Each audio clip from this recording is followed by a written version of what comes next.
Sir सवाल उठता है कि राहुल गांधी चुनाव नहीं जीत रहे हैं, लेकिन राहुल गांधी ने अपनी राजनीति को चुनावी नतीजे से अलग कर दिया। हारने के बाद भी अगले कुछ दिनों के बाद लड़ने चले जाते हैं। उन्होंने विपक्ष की हताशा खत्म कर दी। शायद बीजेपी इसी से परेशान है कि राहुल गांधी हताश क्यों नहीं। वे एक साथ कई मोर्चों पर लड़ते नजर आते हैं, बल्कि हर दिन अपने लिए एक नया मोर्चा खोल लेते हैं। एफआईआर और जेल की धमकियों से उन्होंने खुद को। अब इस बात में क्या लॉजिक है? इतने बड़े पत्रकार को हम क्या जवाब दें? लेकिन जवाब में दम है, इसलिए सुनना जरूरी है। अब समझिए कि कहा यह जा रहा है कि भाई एग्जाम दिए जा, रिजल्ट भले ही 0 आए, रिजल्ट आए या मत आए, एग्जाम दिए जा, पास हो या फेल हो देखा जाएगा, रिजल्ट आए या ना आए देखा जाएगा, कर्म किए जा।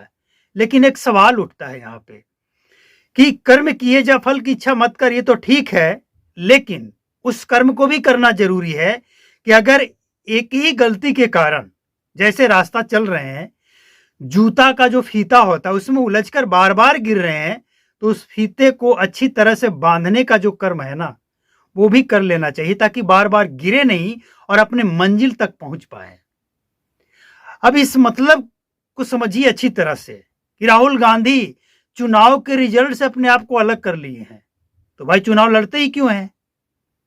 उनके पार्टी, और ये जानते हैं इस तरह का बयान क्यों दिया जाता है? खुश करने के लिए। अच्छी बात है, कर लीजिए खुश, लेकिन जनता जिसे चुन रही है, जिसको समझ रही है, वो आपकी बातों से खुश नहीं होता है। उसे ग्राउंड जीरो पे वो बंदा चाहिए जो चलते समय कैसे चलना है, जूते के फीता में उलझना नहीं है, इसको भी देखती है। कोई एक ही गलती को बार बार रिपीट करे, उसे आप क्या साधारण कहेंगे? अरे भाई पागल कहते हैं उसे। जो गलती करके ना सबक सीखे वो पागल है, वो बार बार गलती करेगा। ऐसे लोगों को कोई क्या बचाएगा? और ऐसे लोग लाख कोशिश के बावजूद राहुल गांधी को जिता नहीं पा रहे हैं, तो अब इस तरह का बयान देकर लोगों को खुश कर रहे हैं। अच्छी बात है।